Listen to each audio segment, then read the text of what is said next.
Tem uma vontade irresistível de saborear a melhor informação? Dos artigos de opinião até ao acesso antecipado aos Podcast Plus e muitas mais vantagens em ser assinante Observador. Desfrute de tudo como se fosse a última dentada. Não fique de água na boca e aproveite a nossa campanha limitada aos primeiros 500 assinantes. Assine agora em observador.pt por apenas 95 cêntimos por semana. É o preço de um pastel de nata.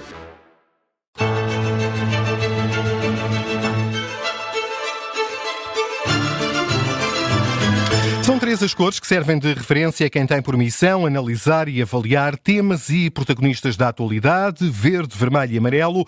Análise feita pela Judite França e, porque hoje é segunda-feira, pela Raquel Abcacis. Raquel, vamos começar por ti. Trazes este primeiro semáforo da semana o caso de Hernani Dias, secretário de Estado do atual governo. Ele constituiu empresas do ramo imobiliário e da construção ao mesmo tempo que o governo estava a querer alterar a lei dos solos. Temos o Bloco de Esquerda e o Chega a pedir a demissão deste secretário de Estado. Urgem consequências políticas?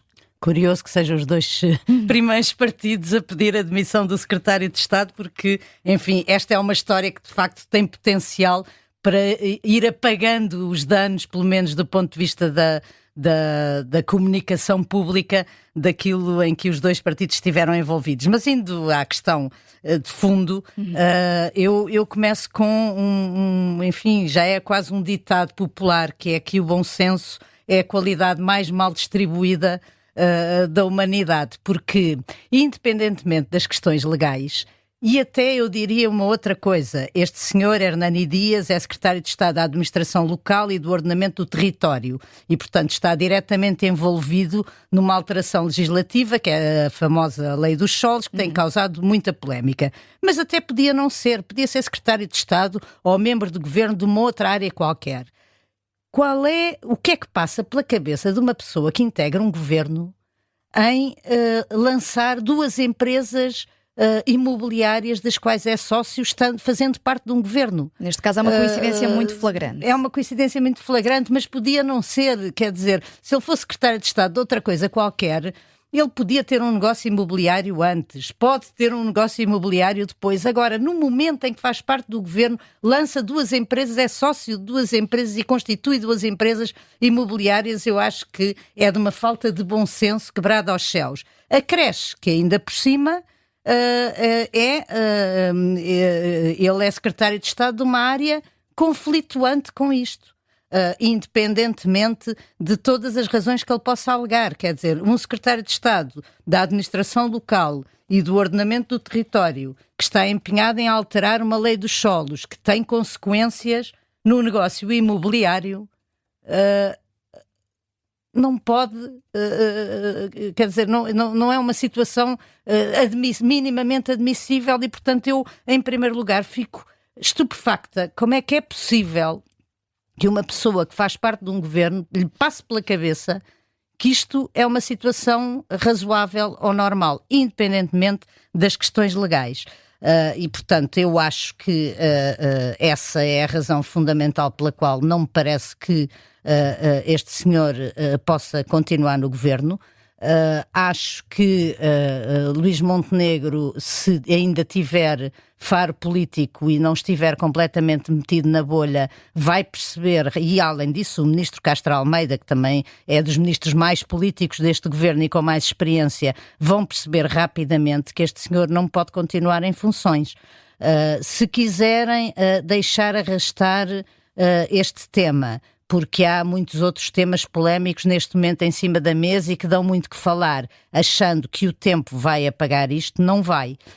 E, portanto, enfim, isto é um sinal muito pior do que encarnado, é um sinal roxo para aí, tão encarnado a esta iniciativa deste secretário de Estado, mas também ao governo, se não tomar a iniciativa rapidamente de fazer com que este senhor tome ele próprio a decisão de pôr o lugar à disposição alguma coisa. A creche que no currículo deste secretário de Estado, Hernani Dias, já há um processo judicial nas instâncias europeias por suspeitas de contrapartidas quando era autarca em Bragança, enfim, é um processo que está a correr e, portanto, que já lhe pesava no currículo, independentemente ou antes deste. Portanto, tem mais este pormenor com a justiça às costas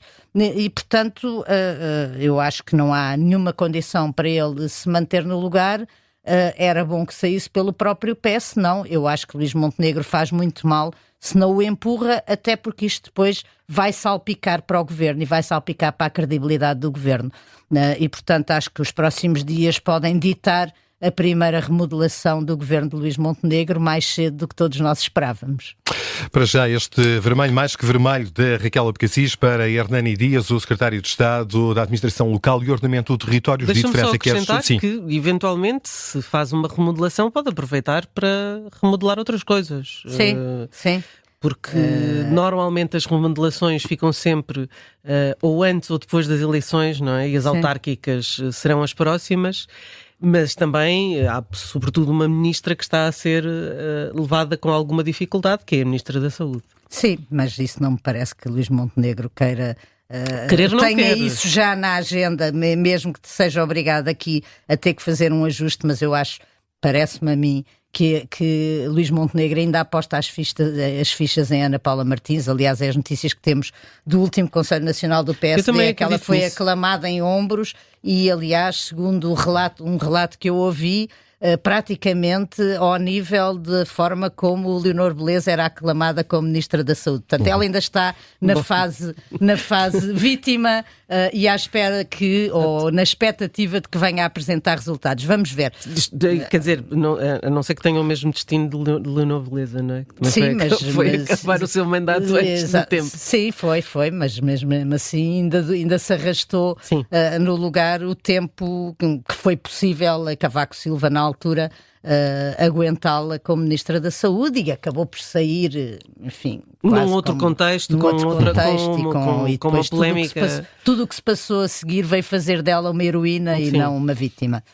Aliás, isso foi bem perceptível a quando da presença no último congresso do PST. Sim. A Judite França centra-se no Largo do Rato, em Lisboa. Quer Judite atribuir um sinal... Senta-se. Senta-se. Não, sentada aqui no estúdio, até às 7 da tarde, até ao final da tarde política. Centra-se no Largo do Rato. Também não me sento no Largo do Rato, garantivamente. Em Lisboa, quer Judite atribuir um sinal ao PS, Alexandra Leitão, e há proposta de realização de primárias para determinar que candidato a Belém deve o Partido Socialista apoiar. Começando pela questão das eleições primárias para as presidenciais, há de facto militantes que querem estas eleições para decidir quem será o candidato a Belém. E eu acho que isto é uma tentativa de menorizar a competência de Pedro Nuno Santos como líder do Partido Socialista. É verdade que o pedido é subscrito por Daniel Adrião, foi candidato a secretário-geral contra Pedro Nuno Santos, mas segundo o próprio, a proposta já ultrapassou os 190 subscritores. Para o bem e para o mal, a escolha é do secretário-geral, com tudo o que isso implica, depois sendo validada nas estruturas, mas olhando para o cenário, com o Almirante à frente em todas as sondagens, parece-me que será sempre uma escolha muito difícil, mas é a escolha do líder do Partido Socialista. Agora, fazerem esta questão de eleições primárias para escolher um candidato a Belém é retirar ao líder do PS a sua opção, o seu poder dentro do partido. Depois, no caso da entrevista ao Expresso, também houve demasiados socialistas a virem menorizar o líder. É uma longa lista que parece muito alinhada, numa altura em que Pedro Nuno Santos precisava era que estivessem alinhados com ele, mas, enfim, é verdade que há aqui uma moderação que Pedro Nuno Santos vem usar porque lhe convém, é evidente que sim. Pedro Nuno Santos percebeu que a imigração é um tema que preocupa as pessoas e, portanto, deu aqui uma grande volta ao discurso. Será estranho, por um lado, se o PSD não capitalizar esta fragilidade que os próprios socialistas deixaram à mostra, e eu já disse aqui que Pedro Nuno Santos concordar com o fim da manifestação de interesse só vem provar que se sente livre para dizer o que pensa, independentemente do governo socialista ter defendido outra coisa. Mais uma vez, acho que não o coarta na sua liberdade de agora mudar de opinião. Sobre a questão cultural de que tanto se fala, para ser justo, é preciso não esquecer que Pedro Nuno Santos se referiu à forma como algumas culturas destratam as mulheres. Quer dizer, não falou em alterar o que estas culturas têm que comer, por exemplo. Quer dizer, não falou num nível da aculturação como a Ana Catarina Mendes fez parecer. Pelo menos não foi assim que eu li a entrevista. Mesmo Alexandra Leitão, que é líder parlamentar, candidata à Câmara de Lisboa, braço direito e esquerdo de Pedro Nuno Santos, veio de alguma forma referir que o líder não deveria ter-se referido ao modo de vida e cultura do país quando disse que os imigrantes tinham de se adaptar, porque disse que Pedro Nuno Santos não deveria ter falado em termos tão genéricos e pouco densificados. E, enfim, é um pé aqui e outro acolá, é uma ginástica difícil para Alexandra Leitão, até porque é difícil fazer outra coisa, tendo em conta que Alexandra Leitão não é... Enfim, ela própria, ainda ontem no É Gozar com Quem Trabalha, do Ricardo Araújo Pereira, dizia: eu, a radical, enfim, fazendo Estava menção... muito irritada, não vos pareceu? Eu acho que a Alexandra Leitão... Muito irritada. Sim, eu acho que não tem muito jeito para aquele formato, não é? É uma pessoa mais séria e mais, aliás, muito determinada na forma como fala. Mas acho difícil que fizesse outra coisa, porque se não fosse braço direito de Pedro Nuno Santos, teria dito outra coisa garantidamente. Assim, enfim, fez este tipo de ginástica que é própria nestas alturas, independentemente de eu achar que é muito difícil Alexandra Leitão posicionar-se ao centro. Acho complicado, acho difícil, acho que não casa bem com a sua postura, e também não sei se lhe é favorável na candidatura à Câmara de Lisboa, mas enfim, isso são outros 500.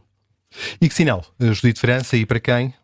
E eu vou dar um sinal amarelo para Pedro Nuno Santos, porque acho que, enfim, é aqui ele que precisa de alguma ajuda por parte do seu partido, e acho que não a tem tido.